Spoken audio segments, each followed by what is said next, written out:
Good morning everybody. आज महिला महाविद्यालय ऑनलाइन चैनल पर जो हमारी क्लास है बीए भाग तृतीय उसके प्रथम पेपर में जो हमारा पूर्व के वीडियो में श्रम विभाजन वाला बिंदु चल रहा था उसी को मैं आगे बढ़ाऊंगा। और इस कक्षा में दो मुख्य बिंदु हमारे प्रभावी हैं, श्रम विभाजन का परिणाम या दशाएं और दूसरा श्रम विभाजन के असामान्य स्वरूप। पहले श्रम विभाजन के परिणाम और दशाओं को पढ़ने से पूर्व हम एक चर्चा करेंगे। पूर्व में जो पढ़ाया गया है वो कि कुछ विद्यार्थी बाद में जुड़े होंगे, उस योजक कड़ी के रूप में मैं बताना चाहूँगा। इमाइल दुर्खीम ने अपने अकादमिक कार्य को करते हुए जब पहली बार शिक्षा के क्षेत्र में शोध प्रबंधन लिखा, इन्होंने जो पीएचडी की उपाधि प्राप्त की, the division of labour in society 1893 में इनका यह विषय रहा है। इस विषय पर इन्होंने समाज में जो श्रम विभाजन की प्रवृत्ति पाई जाती है उसके संदर्भ में चर्चा की थी। उसको हमने बताया था कि श्रम विभाजन सावयवी जो सोसाइटी है, सावयवी समाज है, उसका प्रमुख विशिष्टीकरण वाला तथ्य है। जैसे शरीर में अलग अलग अंग अलग अलग अपना उनका फंक्शन होता है, लेकिन वो इंटर कोरिलेट होते हैं, अंतर निर्भर होते हैं, परस्पर जुड़े होते हैं। वैसे ही हमारे समाज के अंदर अलग अलग कार्यों में दक्ष व्यक्तियों के समूह अपना कार्य भी करते हैं और वो कहीं ना कहीं स्वार्थों के कारण, आवश्यकताओं के कारण एक दूसरे के प्रति परस्पर जुड़े हुए रहते हैं। ये एक श्रम विभाजन की अवधारणा थी। इसके अंदर जब इसकी दशाओं परिणामों की बात करते हैं तो ये हमें मान के चलना है, दुर्खीम के अनुसार जितना ज़्यादा श्रम विभाजन होगा समाज में प्रकार्यात्मक स्वतंत्रता में वृद्धि होगी। अब यहाँ पर मैं स्पष्ट कर दूँ, प्रकार्य शब्द मूलतः प्रकार्यवादी विचारकों के द्वारा लिया गया। दुर्खीम भी एक प्रकार्यवादी विचारक थे। मर्टन, मेलिनोवस्की, रेडक्लिफ ब्राउन की परंपरा को आगे बढ़ाते हुए दुर्खीम ने जब अरुंटा नामक जनजाति का अध्ययन किया था तब प्रकार्यात्मक संदर्भ धर्म के रूप में बताया। इन्होंने धर्म को पवित्र और साधारण प्रोफेन के इस आधार के रूप में व्याख्या की थी। थोड़ा विषय से अलग हो जाएंगे, हमें इतना समझना है कि प्रकार्य की मूल अवधारणा जो है मर्टन ने प्रारंभ की, दुर्खीम की उसके अनुयायी रहे हैं। इन्होंने कहा प्रकार्यात्मक इकाइयों द्वारा किसी व्यवस्था को बनाए रखने में अपना जो योगदान होता है उसे हम प्रकार्य कहते हैं। जब श्रम विभाजन होगा व्यक्ति आज़ादी महसूस करता है, स्वतंत्र अपने आप को महसूस करवाता है कि मैं किसी भी कार्य को जिसमें उसमें प्रवीणता हासिल है, जिसमें उसकी अर्जित योग्यताएं जुड़ी हुई हैं, उनको करने में स्वतंत्र होता है। यहाँ सावयवी समाज जो है उसमें व्यक्ति या व्यक्तियों के संगठन अलग अलग दक्ष कार्यों को करने में निपुण होते हैं। प्रकार्यात्मक स्वतंत्रता का संदर्भ यहाँ विशिष्टीकरण से भी है। व्यक्ति अपनी लक्षणों में वृद्धि करता है, योग्यता में वृद्धि करता है और वो कहीं ना कहीं अपना एक विशिष्ट कार्यात्मक सदस्य बनने का प्रयास करता है। मैं उदाहरण देना चाहूँगा। एक बच्चा गांव से शहर की ओर गया, वहाँ जाकर उसने अकादमिक अपनी शिक्षाएं पूरी की। उन शिक्षाओं को पूरा करने के बाद जब उसे लगा कि उसके परिवार की आर्थिक स्थिति ठीक नहीं है और उसको हर महीना जो पैसा भेजा जाता है वो नहीं भेज पाएंगे, वो उस स्थिति को भांपता है। अपने पिता को आगे से कहता है कि पापा, मैं इतना अपने आप को प्रवीण कर चुका हूँ कि मैं कहीं ना कहीं शहर में काम धंधा ढूंढ लूँगा। अब मान लीजिए उसकी अंग्रेजी भाषा पर पकड़ अच्छी है, उसने एक इंस्टीट्यूट ज्वाइन किया और वहाँ जाकर वो अपनी दक्षता को विकसित करता हुआ इंग्लिश स्पीकिंग कोर्स करवाने लगा, उसे कुछ आय मिलने लगी। अब वो स्वतंत्र है, हो सकता है वो एमबीए की पढ़ाई कर रहा हो सकता है वो इंजीनियरिंग की पढ़ाई कर रहा हो सकता है वो अकादमिक कला वाणिज्य विज्ञान वर्ग के साथ स्नातक ही कर रहा हो, लेकिन वो मेंटली फ्री था, प्रकार्यात्मक रूप से स्वतंत्र था क्योंकि उसके पास दक्षता थी। हो सकता है वो विद्यार्थी बहुत अच्छा कथक का डांसर हो। अब कथक के डांस का उसकी शिक्षा के साथ कोई संबंध नहीं है, लेकिन वो मेंटली फ्री है, उसकी योग्यता अंग्रेजी भाषा पर भी है, कथक के डांस पर भी है, हो सकता है वो बहुत अच्छा कवि भी हो, अपनी काव्य पाठ के माध्यम से भी अर्जन कर सकता है। यानी वो प्रकारात्मक रूप से स्वतंत्र है, किसी भी कार्य को करने में अपना स्वयं निर्णय लेकर सावेवी समाज में अपनी योग्यता के अनुसार अर्जित कर सकता है। इस उदाहरण से हमें क्या समझ में आया? यही कि जब श्रम विभाजन होगा, जब व्यक्ति अपने प्रवीणता, दक्षता, कुशलता, अर्जित परिस्थितियों को प्राप्त करेगा, इसके परिणाम के रूप में वह व्यक्ति वहाँ प्रकार्यात्मक स्वतंत्रता का पोषक हो जाएगा। दूसरा बिंदु है सभ्यता का विकास। दुर्खिम ने जब अपना अध्ययन किया था तो आरंभ में यह स्पष्ट कर दिया था कि सभ्यता का विकास श्रम विभाजन का प्रकार नहीं है, क्योंकि श्रम विभाजन एक नैतिक तथ्य है और सभ्यता के 3 जो अंग होते हैं, औद्योगिक, आर्थिक, कलात्मक, इनके पीछे श्रम विभाजन का कोई योगदान नहीं है। लेकिन वो यह भी पुरजोर तरीके से कहना चाहता है कि जब जब समाज में श्रम विभाजन बढ़ता है, अर्थात जनसंख्या का घनत्व, नैतिक घनत्व बढ़ने के कारण रिक्वायरमेंट्स, आवश्यकताएं बढ़ती हैं, तो ऐसी स्थिति में नए नए इनोवेशन, नवाचार काम में लेने पड़ते हैं और उन नवाचारों का प्रयोग होता है तो कहीं ना कहीं उस संस्कृति में सभ्यता के रूप में नवीन अंगों का प्रवेश हो जाता है। यहाँ कुछ विद्यार्थी भ्रम की स्थिति में आ सकते हैं कि संस्कृति और सभ्यता क्या एक ही है। आप इसको इस रूपक से समझ सकते हैं, एक प्लास्टिक का फूल और उस प्लास्टिक के कृत्रिम फूल में इत्र छिड़का जाए तो जिस तरह ये दोनों ही चीज़ें मानव के द्वारा निर्मित है, प्लास्टिक का फूल भी भौतिक आधार पर मानव की संस्कृति है, उसमें छिड़का गया इत्र भी मानव के द्वारा निर्मित संस्कृति का हिस्सा है। फर्क साफ है, उस सुगंध को हम सूंघ सकते हैं, देख नहीं सकते। प्लास्टिक के फूल को हम देख सकते हैं, उसको हम प्रत्यक्ष मूर्त रूप में एक दूसरे के साथ अंगीकृत कर सकते हैं। तो यहाँ फूल संस्कृति का उदाहरण है और उसमें सुगंध है, वो सभ्यता का उदाहरण है। तो इस तरह जब श्रम विभाजन होगा, उसकी मौलिक इकाइयों की रचना के रूप में समाज के अंदर अलग अलग क्रियात्मक समूह विकसित होंगे और एक नई प्रकार की सभ्यता का उद्भव होगा। तो श्रम विभाजन का सभ्यता के साथ सकारात्मक संबंध है। तीसरा बिंदु है सामाजिक प्रगति। प्रगति परिवर्तन का परिणाम कहलाती है। श्रम विभाजन भी परिवर्तनों को जन्म देता है। यदि परिवर्तन ना हो तो समाज एक पोखर की भांति हो जाएगा, उसमें सतत पोखर में पानी का आवागमन होना चाहिए। उसी प्रकार हमारे समाज में श्रम विभाजन की इकाइयों के रूप में नई नई इकाइयाँ आती हैं, संगठित समूह आते हैं और हम कह सकते हैं समाज का विकास होता है, प्रगति होती है। उदाहरण के लिए मैं शिक्षा पद्धति की उपकरणीय संरचना को बताना चाहूँगा। हम हमारे बुजुर्गों से सुनते थे कि पहले के ज़माने में जब वो स्कूल जाते थे, गुरुकुल जाते थे, तो उनको पट्टी, एक लकड़ी का बोर्ड, उस पर मुल्तानी मिट्टी लपेट कर उसे पढ़ने योग्य स्लेट बनाया जाता था। वो ज़माना भी था। उस वक्त उस मुल्तानी मिट्टी से लपेटे हुए बोर्ड पर लिखा जाता था। धीरे धीरे दक्ष इकाइयाँ आई, शिक्षा को गुरुकुल से लाकर आज के औद्योगिक प्रतिष्ठानों के रूप में परिवर्तित किया गया, नवाचार के रूप में नवीन उपकरण आए और आज हम देखते हैं छोटे छोटे बच्चे मैग्नेट वाली स्लेट यूज़ करते हैं। उस पर वो अपना कोई भी अक्षर लिखेंगे, गलत हो जाता है तो उस पर हाथ फेरेंगे या मैग्नेट का एक ऐसी व्यवस्था होती है कि वो मिट जाता है। आज हम सामान्य गुरुकुल पद्धति के औपचारिक शिक्षा प्रणाली से आज हम ऑनलाइन क्लास तक के प्रारूप में पहुंच गए हैं, तो ये भी एक दक्षता का ही परिणाम है। आज कोविड-19 के इस वैश्विक महामारी में एक नई प्रकार की आवश्यकता महसूस हुई हमारी जनसंख्या को कि शिक्षण पद्धति में कोई नवाचार होना चाहिए, बच्चे घर बैठ के कैसे पढ़ें।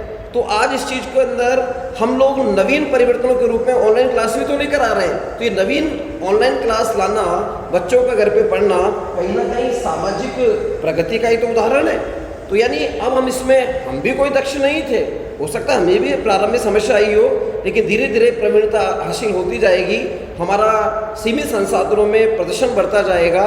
तो एक हम अपनी महाविद्यालय प्रगति के आधार पर देख रहे हैं, ऐसे ही समाज में आर्थिक संसाधनों में पहले मुद्रा नहीं चलती थी, लोग वस्तु विनिमय करते थे। जैसा कि गांव में देखा जा सकता है कि आइसक्रीम वाला आया, और वो लोहा प्लास्टिक के बदले में हमने कुछ प्राप्त कर लिया। वस्तु विनिमय, वस्तु के बदले में वस्तु खरीदी गई। उसका कुछ रूप देखा जा सकता है बड़ी गृहिणियों के रूप में। मार्केट में कुछ लोग प्लास्टिक के, स्टील के बर्तन बेचने आते हैं, साड़ियों के बदले में बर्तन दे देते हैं, बालों के बदले में जीरा दे देते हैं। ये वस्तु विनिमय के सटीक उदाहरण है। धीरे धीरे समाज विकसित हुआ और आज स्थिति क्या है? हम यहाँ बैठे बैठे अमेजोन से ऑर्डर करते हैं, यहाँ बैठे बैठे अपने मोबाइल के ऐप के माध्यम से हम ई बैंकिंग के माध्यम से पेमेंट दे सकते हैं और वो चीज़ हमारे घर में आ जाती है। तो ये जो आर्थिक क्षेत्र में दक्षता आई, कहीं ना कहीं श्रम विभाजन का परिणाम था। किसी ने सोचा भी नहीं होगा कि मेरे द्वारा उत्पादित वस्तु आज अमेरिका में वैश्वीकरण के कारण बिक रही है या अमेरिका का उत्पाद भारत में बिक रहा है। तो ये आर्थिक प्रगति हुई, ये श्रम विभाजन का ही परिणाम दृष्टिगोचर होती है। अगला बिंदु, सामाजिक व्यक्तिगत परिवर्तन। दुर्कीम ने सामाजिक परिवर्तन की इस व्याख्या को श्रम विभाजन के आधार पर बताया। उन्होंने अपने शब्दों में कहा कि व्यक्तियों में होने वाला परिवर्तन समाज में होने वाले परिवर्तनों का परिणाम है। दुर्कीम का मानना है समाज में होने वाले परिवर्तनों का मूल कारण जनसंख्या का आकार, वितरण और घनत्व में होने वाला परिवर्तन है। मनुष्य जो जो श्रम विभाजन की इकाइयों के साथ जुड़ता है और व्यक्तिगत परिवर्तन सामाजिक परिवर्तन के रूप में प्रकट होने लगते हैं। अब ये दुर्कीम की शब्दावली थी, उन्होंने अपने रूप में समझाया। मैं अपने अनुसार इसमें कुछ जोड़ना चाहूँगा। सामाजिक और व्यक्तिगत परिवर्तन, सीधी सी बात है, जैसा देखेगा वैसा करेगा। अब हमारे समाज में जिस तरह का खान पान है, लोगों का सांस्कृतिक परिवेश में प्रदर्शन है, जैसी हमारी जीवन शैली है, उसको जब हमारी नई पीढ़ी के सदस्य देख रहे हैं तो देखने के साथ मूल परंपरागत संस्कृति में बदलाव आता है। छोटा सा उदाहरण, एक लड़का ग्रामीण पृष्ठभूमि से शहर में पढ़ने गया।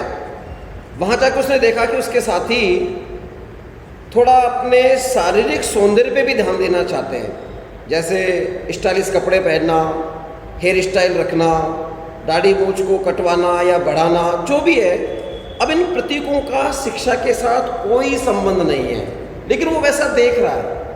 अब 1 महीने की पढ़ाई करने के बाद जब वो अपने गांव आया तो माँ बाप आश्चर्यचकित है, पढ़ने भेजा था या मॉडलिंग करने, क्योंकि अब उस बच्चे का शुरू बदल चुका है, उसकी हेयर स्टाइल चेंज हो गई है, उसका कपड़े पहनने का तरीका चेंज हो गया है। अब वो अपनी भाषा की शब्दावलियों में ग्रामीण संस्कृति की, आंचलिक संस्कृति की जो शब्दावली थी, उसके स्थान पर शहरी संस्कृति के प्रतीक बोलने लगा है। कहीं ना कहीं वो उस सावेवी समाज के, श्रम विभाजन वाले समाज में जो देखा उसको अपने जीवन में उतारा।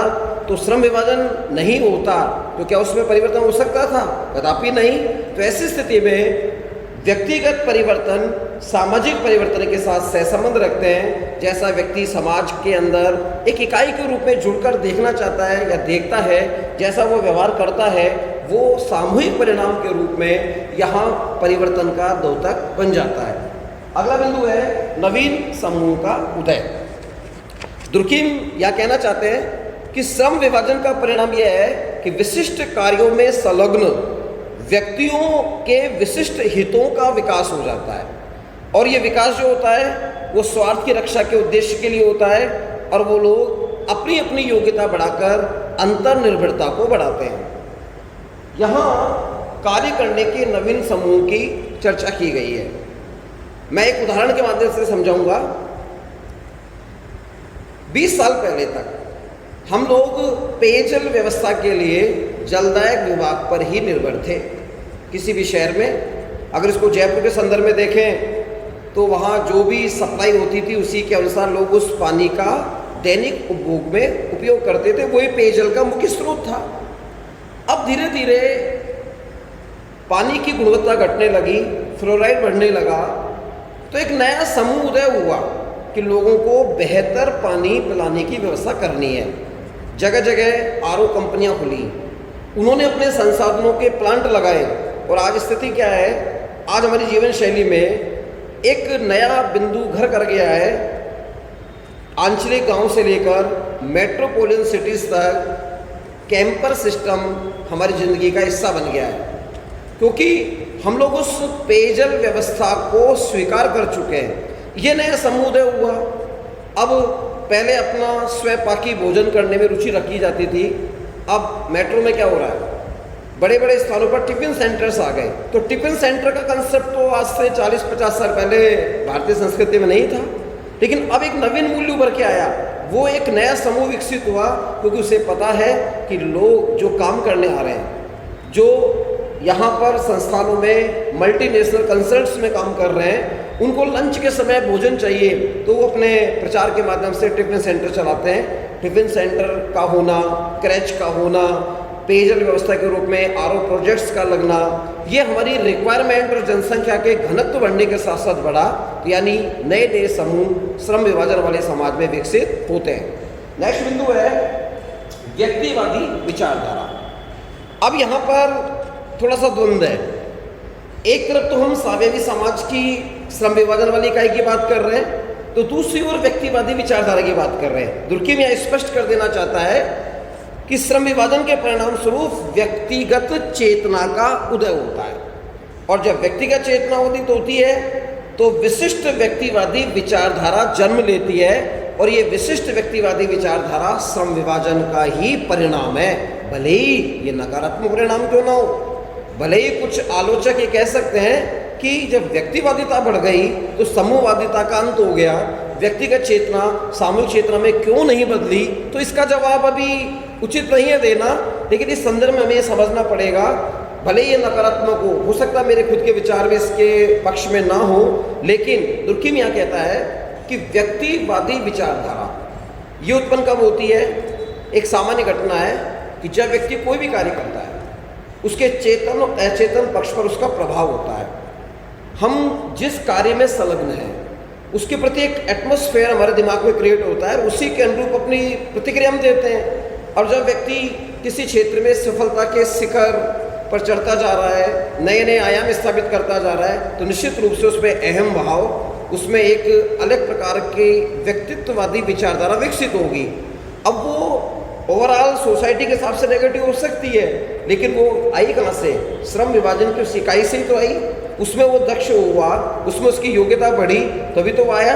उदाहरण, एक डायबिटिक इलाज करने वाला डॉक्टर प्रारंभ में प्रैक्टिस कर रहा था, उसने अपना आपको दक्ष किया, नवीन अनुसंधान किए, आज वो मान लीजिए ख्यातिमान डॉक्टर के रूप में विकसित हो गया। अब लोग उसके बारे में पता क्या कहते हैं कि वो सीधे मुंह बात नहीं करता, उसमें एटीट्यूड है। मैं यहाँ एटीट्यूड पे ध्यान देना चाहूँगा। एटीट्यूड कहाँ से आया? क्योंकि उस व्यक्ति विशेष ने अपनी दक्षता को इतने उच्च शिखर पर ले लिया कि वो अपने आप को अभिजात्य मानने लगा। अब उसको सामान्य व्यक्ति का दुख दर्द महसूस नहीं होता, उसके लिए वो व्यावसायिक इकाई का हिस्सा है। अब वो सीधे मुंह बात नहीं कर रहा, ये नेगेटिव अप्रोच में व्यक्तिवादी विचारधारा का परिणाम है। नेक्स्ट बिंदु है प्रतिकारी कानून एवं नैतिक दबाव। देखिए, प्रतिकारी का मतलब दूसरे के बारे में सोचना। हमने पूर्व की क्लास में भी बताया था, दमनकारी और प्रतिकारी दो प्रकार के कानून होते हैं। दमनकारी टिट फॉर टैट सिद्धांत पर काम करता है, और प्रतिकारी कानून जो है वो दूसरे के बारे में सोचता है, मंशा जानता है, प्रतिस्थापना की बात करता है, और पुनः प्रतिष्ठा के साथ समाज में रहने का अवसर देता है।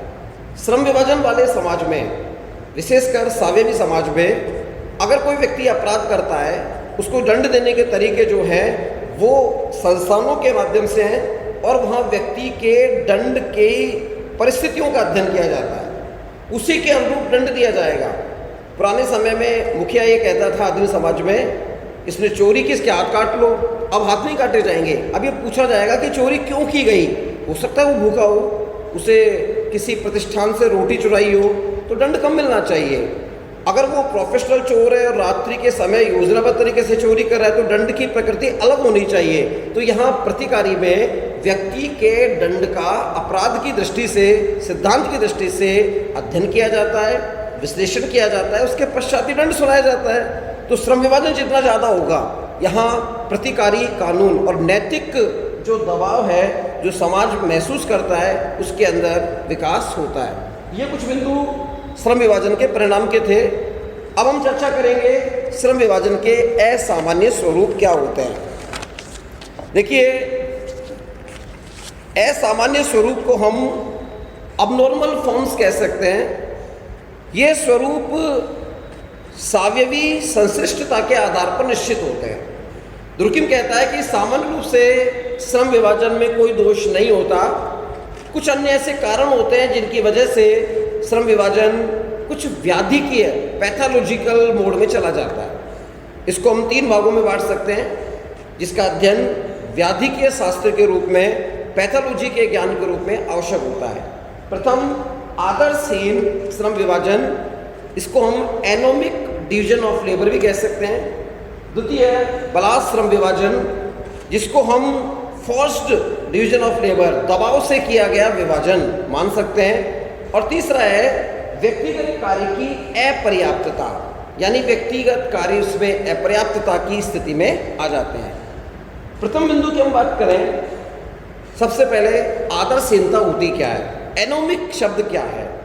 एनोमिक शब्द का मतलब है जब कोई व्यक्ति किसी व्यवस्था में अपना योगदान देने के स्थान पर थोड़ा सा उसको लगने लगता है कि मेरे अनुसार कार्य नहीं चल रहा, उसको समस्या आ रही है, कुछ दिनों तक वो सहन करेगा। उसे लगता है कि उसके जैसे 2-4 लोग हो रहे हैं, इसका मतलब कहीं ना कहीं व्यवस्था के प्रक्रम में गड़बड़ है। वो थोड़ा सा विसंगत हो जाता है, अपने आप को अलग थलग कर लेता है। मतलब काम करता हो तो दिखाई देगा, लेकिन काम करते हुए दिखाई देने की स्थिति में मनोयोग से नहीं जुड़ेगा। आप इसको यूँ समझिए, एक माँ अपने पुत्र को स्नेहवश सर्दी के दिनों में स्वेटर बुनती है। हर फंदे के साथ जब वो बुनती है, विश्वास, प्रेम, वात्सल्य जुड़ा होता है। आपने देखा होगा, इतना सा उसने बुना, वो बच्चे के शरीर पे लगा के चेक करती है इसका डिजाइन कैसा लगेगा। उसको लगा कि डिजाइन ठीक नहीं है, वापस उसको उधेड़ लेती है, नए सिरे से बनाती है, क्योंकि उसके पीछे उस इकाई में अपनत्व जुड़ा हुआ है। वही माँ किसी श्रम विभाजन की इकाई में किसी स्वेटर बनाने वाली कंपनी में काम करने लगे और उसका मालिक बोले कि आपको दिन भर में 10 स्वेटर बुनने, तब आपको पारिश्रमिक मिलेगा। अब वो मशीन पर वो स्वेटर बुनती है, मान लीजिए एक फंदा उलझ गया, डिजाइन बिगड़ गया, अब वो क्या सोचेगी? उसको उधेड़ेगी नहीं, वो वहाँ सोचेगी कि मैं इसको कंटिन्यू करती हूँ, अगर खोलूँगी दोबारा उधेड़ूँगी तो मेरा जो टारगेट पूरा नहीं होगा, मुझे आज जो तनख्वाह मिलने वाली है, जो पारिश्रमिक मिलने वाला है, वो नहीं मिल पाएगा। ऐसी स्थिति में वो माँ एक माँ के रूप में तो अपने बच्चे के वात्सल्य में हर फंदे को बुनने के साथ वात्सल्य पर होती है, लेकिन वहाँ उसकी प्रोफेशनल अप्रोच हो गई। तो ऐसी स्थिति में वो अलग थलग कर लेती है उस सिस्टम से। उसका उद्देश्य एक है, 10 चीज़ें बनाई, शाम को अपनी तनख्वाह ली, यानी वो आदर्शहीन श्रम विभाजन है, वो कहीं न कहीं लगाव के साथ नहीं है। इस स्थिति में दुर्किम ये भी कहता है कि पूंजी और श्रम का संघर्ष श्रम विभाजन के इस आदर्शहीन स्वरूप में शामिल होता है। कहीं ना कहीं पूंजी का संघर्ष व्यक्ति विचारधारा को परिवर्तित कर देता है, जो इसका एक विशिष्ट अंग माना जा सकता है। अब बात आती है बलात् श्रम विभाजन। बलात् श्रम विभाजन का तात्पर्य है कि यह एक अबनॉर्मल फॉर्म है, असामान्य स्वरूप है। दुर्किम के विचार में सामाजिक व्यवस्था के लिए केवल नियमों का होना ही पर्याप्त नहीं है, कभी कभी समाज में वो नियम दोष भी उत्पन्न कर देते हैं। ऐसी स्थिति में वर्ग संघर्ष बढ़ने लगता है, जाति वर्गों के मध्य वैमनस्यता बढ़ने लगती है और नियमबद्ध करते हुए भी तनाव उत्पन्न हो जाते हैं। अब ये बलात् हो गया, जबरदस्ती का एक श्रम विभाजन जब थोपा जाता है तो ऐसी स्थिति बनती है। इसको हम एक उदाहरण से समझ सकते हैं।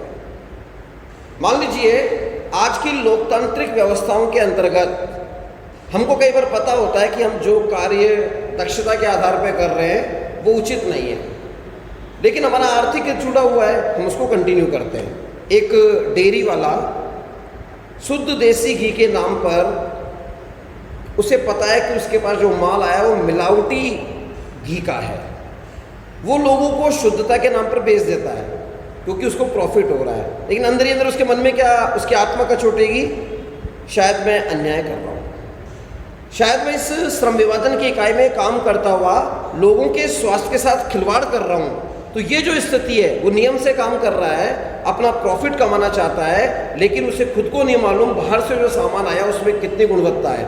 उसको शक है, वो खुद नहीं मिला रहा, लेकिन मिला हुआ सामान बेचने का कार्य कर रहा है। तो यहाँ ये बलात् श्रम विभाजन होगा, उसका मन उसमें नहीं लगेगा, केवल आर्थिक हित के कारण ही करता रहेगा। तो ये एक नेगेटिव अप्रोच में इसका बलात् श्रम विभाजन का रूप हो सकता है। तीसरा है व्यक्तिगत कार्य की अपर्याप्तता। श्रम विभाजन के इस असामान्य स्वरूप के अंतर्गत यांत्रिक और सावयवी संश्लिष्टता के आधार पर दुर्खिम कहते हैं कि व्यावसायिक औद्योगिक संबंधों में श्रम विभाजन होता तो है, लेकिन उसके द्वारा लोगों को लाभ नहीं पहुंचता। व्यक्तिगत रूप से उसकी अपर्याप्तता बनी रहती है। इसका सीधा सा उदाहरण, अभी कोरोना काल में WHO की गाइडलाइन आई कि हमको मास्क लगाना है।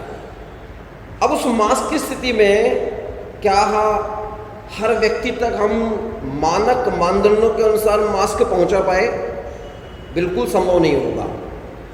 वो व्यक्तिगत अपर्याप्तता का उदाहरण है। ऐसा नहीं है कि फैक्ट्रियाँ नहीं है, श्रम विभाजन के रूप में लोग कार्य नहीं कर रहे हैं, लेकिन उन मानदंडों के अनुसार, कुकुरमुत्तों के अनुसार जो नई नई फैक्ट्रियाँ बनी हैं वो शायद उस मानदंड के रूप में उत्पादन नहीं कर पा रही हैं, क्योंकि प्राइस वैल्यू का एक सिस्टम है, उसमें पॉकेट अलाउ नहीं करेगी। वो पहले भोजन करेगा या मास्क खरीदेगा 200 रुपये का, वो सोचेगा इससे बढ़िया तो मेरा गमछा जो 10 रुपये का है मुँह पे लपेट लेता हूँ। वो उस मानदंडों के अनुसार प्रोडक्ट को नहीं खरीद पाएगा। ये इसका एक असामान्य रूप है, क्योंकि व्यक्तिगत अपर्याप्तता पाई जाती है। विद्यार्थियों, मेरी अगली क्लास में मैं श्रम विभाजन की समालोचना और उसके आलोचनाओं के बिंदुओं पर चर्चा करूँगा। अभी मैं अपनी वाणी को विराम देता हूँ। धन्यवाद।